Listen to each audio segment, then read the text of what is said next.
Anong mensahe ang kailangan nyong marinig nowadays o within 1 week from now? Ito, malusog naman yung bata dito.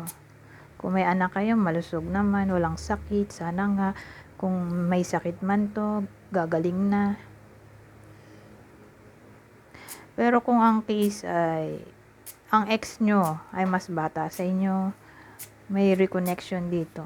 Posible.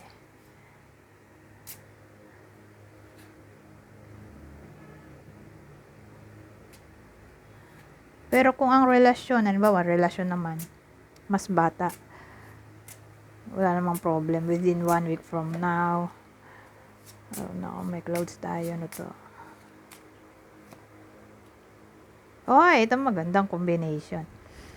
Pagkatapos ng difficulty sa buhay, ayan na, sumikat na ang araw. Ito yung problem natin, itong clouds, di ba? Problemado talaga kapag umuulan, kasi bumabaha para sa ibang lugar. O problemado kasi mahirap sumakay,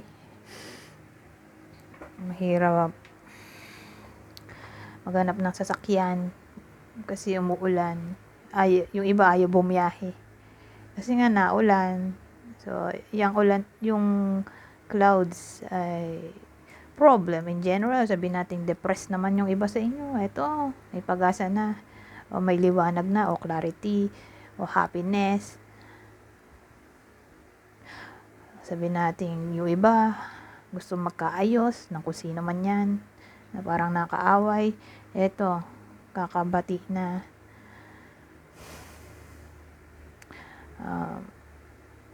Ano pa ba masasabi?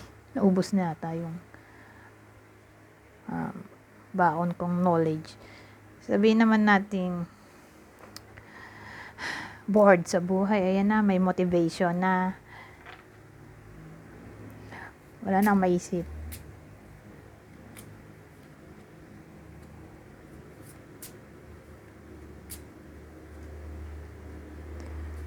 Ano yan? The Star, the House.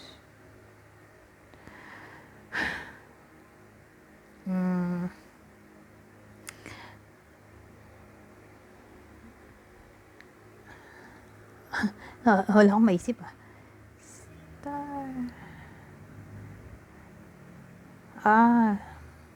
Sabihin natin yung problem nga kanina ay family dispute.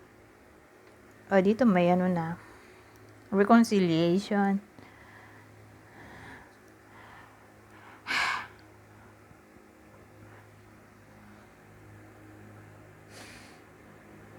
Yung iba mukhang magiging astrologer. Makakahiligan ng astrology. O baka maging mabenta. Yung ganon. Within 1 week from now, birth chart reading.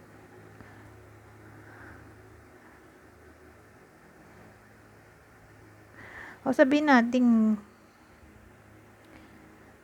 makakakuha ng inspiration yung iba sa inyo sa kanilang family.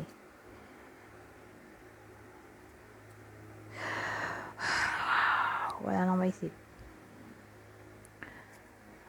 O sabihin natin tungkol sa lupa, bahay at lupa.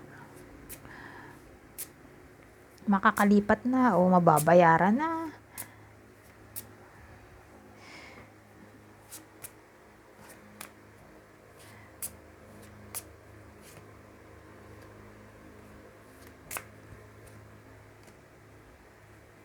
Ito maganda rin.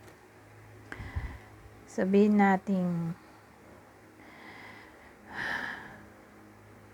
may unexpected na sulat o message na matatanggap yung iba sa inyo na gusto nilang matanggap. Kasi Clova yan Parang ano siya, lucky message, positive message, happy message, o anything na may kinalaman sa small amount of money ang laman ng message. O nanalo daw sa gambling yung laman ng message. O anything na may kinalaman sa small fortune. O small opportunity.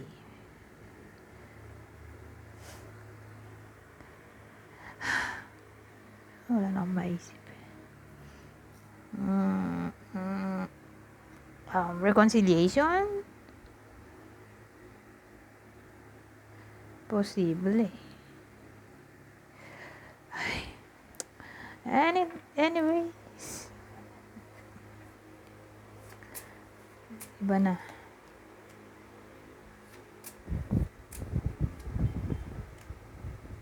Ito maganda ulit.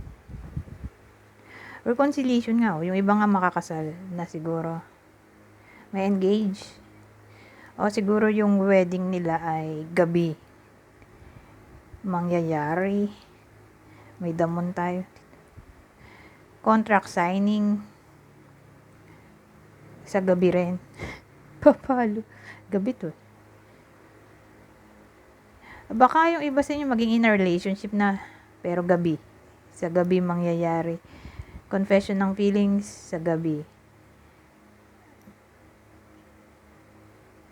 Para sa single. Pero kung relationship, okay naman. Kasi magandang combination to. Committed naman. Pero malaki ang chance ng contract signing to. Employment to contract. Di employment yan. Para sa iba sa inyo. Promotion.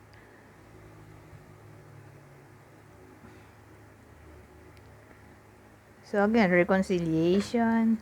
Ex man yan o karelasyon na nag-away.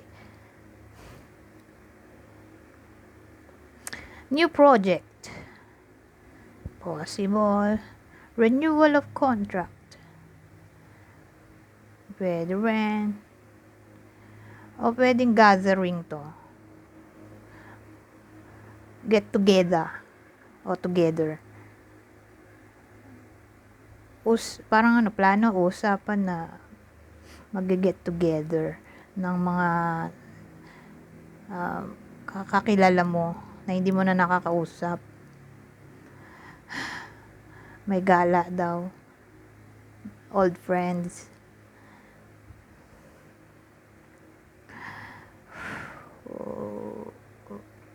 Ano ba ito? Wala na akong maisip. Pagbalik ng ex, posible.